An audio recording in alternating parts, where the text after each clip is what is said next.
Good morning, students. This is your Shanghita ma'am, and today we will read the poem Animals, written by Walt Whitman. Walt Whitman was an American poet. He was a major figure in the early American poetry. In an age when all poetry was rhymed and metrical, Walt Whitman made a break with tradition and wrote a revolutionary new kind of a poetry in free verse. So he was the first poet, he was one of the first poets to write his poetry in the free verse. So that is why he was also known as the father of free verse. What is free verse? Free verse was in the free verse there was no form of meter or rhyme, or very little. Okay, very little or no form or meter or rhyme.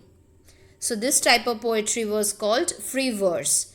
So Walt Whitman started writing this kind of poetry. So that is why he was called the father of free verse. Here the poem Animals is taken from Song of Myself in Leaves of Grass. So students, let's read the poem Animals. I think I could turn and live with animals. They are so placid and self-contained. I stand and look at them long and long. They do not sweat and whine about their condition. They do not lie awake in the dark and weep for their sins. They do not make me sick discussing their duty to God. Not one is dissatisfied, not one is demented with the mania of owning things. No one kneels to another, nor to his kind that lived thousands of years ago. Not one is respectable or unhappy over the whole earth. So they show their relations to me, and I accept them. They bring me tokens of myself. They evince them plainly in their possession. I wonder where they get those tokens. Did I pass that way huge times ago and negligently drop them? So let's read the first three lines of the poem. I think I could turn and live with animals. They are so placid and self-contained. I stand and look at them long and long. Here placid means calm and peaceful. Contained means keep up control or self-satisfied. The poet here says that he wants to live in the world of animals. Here we can say that the poet finds the world of animals better than that of human beings. He further says that he finds animals more peaceful than the human beings. He says so because animals are not running after worldly things like human beings. They are calm and have no greed for worldly things or any kind of achievements. They are self-contained, means they are happy with life and never interfere in their lives of others. So humans have the habit of interfering in the lives of others.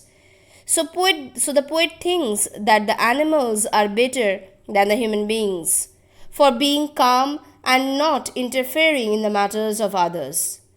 The poet further says that these are the reasons why he stands still and looks at the animals for a very long time.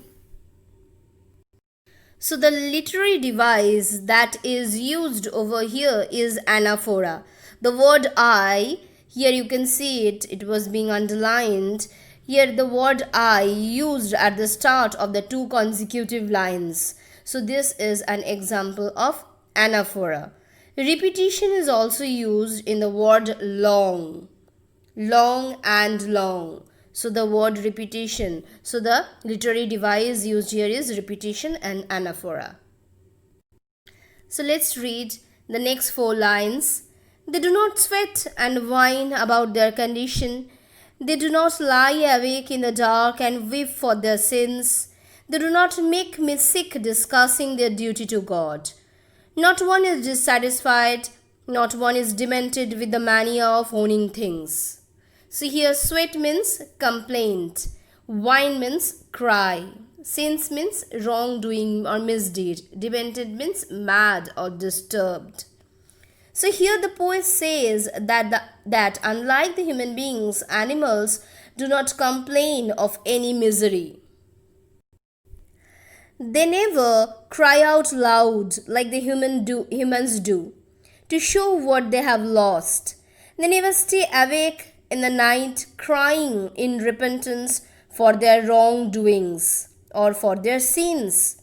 This means that animals are different from the human beings because they do not show anger or grief if something wrong happens with them.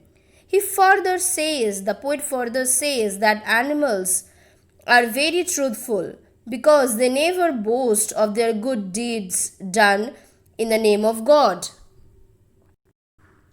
The poet says so because most of the human beings do this. They try to show their good deeds and religiousness to others. They do so in order to gain popularity among their fellow beings. So the poet thinks that animals never irritate him by doing such things just to gain some praise from their fellow people. He feels that the animals are not dissatisfied like the human beings. They stay happy with whatever they have.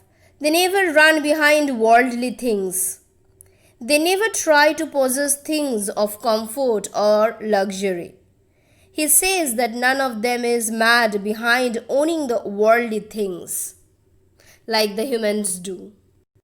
So now let's read the next lines. Not one kneels to another, nor to his kind that lived thousands of years ago. Not one is respectable or unhappy over the whole earth. So they show their relations to me and I accept them.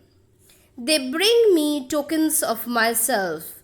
They evince them plainly in their possession. So here kneels means bow down. Evince means show or reveal. Possession means ownership of something. And token here means the qualities like innocence, goodness of heart, etc. So here the poet says that he has never seen any animal showing his devotion to anyone by bowing down in front of any other person or any other animals. They never do so, even for their ancestors. They do not show devotion towards God like humans do. No one among them is more respectable or important as we have in human society. In human beings, rich people are generally given more importance and are treated with more respect as compared to the poor. But in the society of animals, they never do so. They never give more or less importance to any other animal. Everyone in the animal world is happy. They are equal. They are not like human beings who find themselves the happiest or the saddest person on earth. Further, the poet says that animals are more honest in showing their relations with other animals. Here he wants to say that animals use other animals as their food and they never try to hide this. Whereas the human beings show that they have nice and friendly relationships with the others, though the reality is just the opposite. The poet here says that he accepts the fact that animals are true towards showing their relationship with the other animals. Here, the inner qualities of the human beings are referred to as tokens. So you can say that it is a metaphor. The literary device used over there is metaphor. So let's read the next few lines. I wonder where they get those tokens. Did I pass that way huge times ago and negligently drop them? So here negligently means carelessly. So at last the poet introspects himself and says that from where the animals got those good qualities. He further questions himself that where his own good qualities are gone. Did he left them or had carelessly lost them somewhere else? The qualities that were found in human beings in the past, like innocence, kindness, truthfulness, are now seen in animals. The poet wonders that humans gave up these qualities and they have been passed on these qualities to the animals. So the human beings no longer possess these good qualities, these good virtues anymore. So in this poem, the poet Walt Whitman compares human beings to the animals. He finds that man lacks many virtues that animals have. The poet says that he feels more at home with animals rather than the human beings, since the human beings are selfish, false, and always dissatisfied, while animals they show their love for us. So the main theme of the poem is loss of humanity, the loss of humanity among the human beings. The poet describes how animals are better than the human beings. According to the poet, human beings commit sins, wrong deeds. Animals don't. Animals do not care about worldly things while humans do. Animals do not discriminate while humans do. Animals never discuss their duties to God while humans do. So the poet desires that humans should adopt the good qualities of the animals to better human beings, to become better human beings. So here in the poem, Walt Whitman praises animals for being better than the human beings. The human beings have left the qualities of kindness and innocence far away. The poet wants to live among the company of animals and experience life free of sins. The poet believes that long ago humans possessed those qualities which have been left by them. The poem teaches us to learn from the qualities of animals who live in peace and contentment. So the poet finds human beings to be more complicated and false, just opposite to the animals. Animals do not dissatisfy their condition, nor do they have mania of owning things as compared to the human beings. No animal is unhappy over his misdeeds. So the poet in the end gives us a sarcastic reference symbolically, trying to say that animals remind him of his own childhood things. God has created human beings and animals for his dwelling on earth.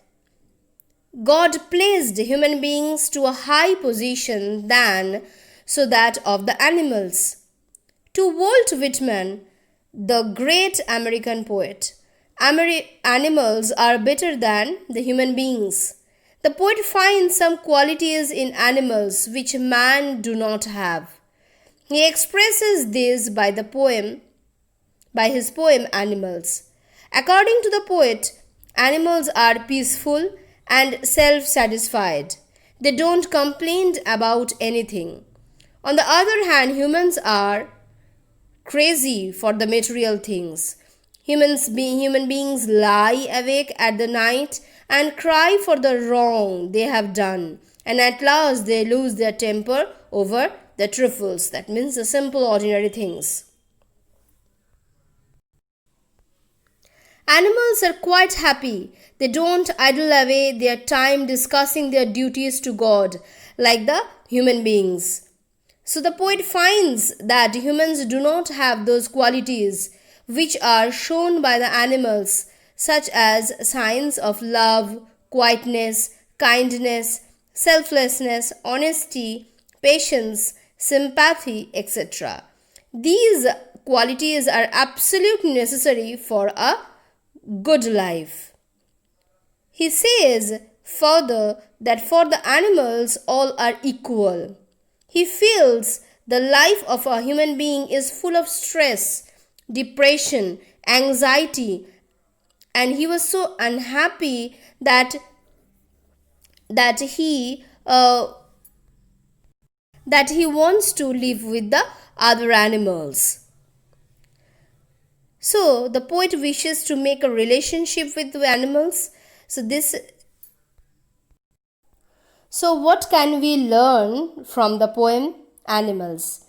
The poet seems to imply that human beings should be gentle, not only to their own kind, but also to everyone and everything. Virtues such as kindness bring along other important values like innocence and honesty that together make the world a better place to live. The lack of such values or virtues results in a corrupt and degraded society where people commit sins and weep over them when they are alone. This situation makes them dissatisfied and unhappy in life.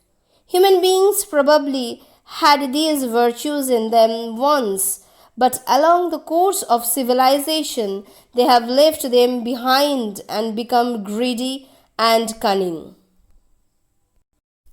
And excessive desire for material things is taking away man from his natural state in which God created him. Man needs to learn the natural way of living from animals and find peace and happiness and contentment that he is lacking nowadays. So, this is the explanation of the poem Animals. I hope you have understood the poem very well, students. Thank you.